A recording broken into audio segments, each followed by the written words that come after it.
Lake. Today, on the occasion of Mother's Day, I would like to share with you a traditional Tibetan devotional song dedicated to Mother.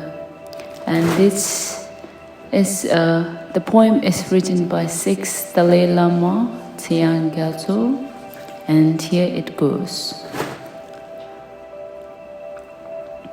Sharcho riwe tsene kase tawa sharchum mage ame shere yila korgo cheson.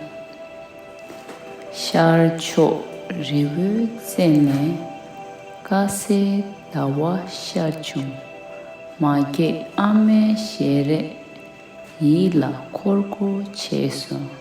So this is just 4 sentences and actually the melody is really beautiful.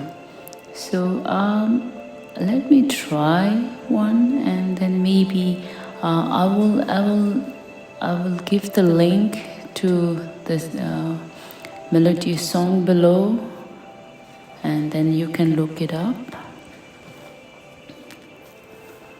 Sha chori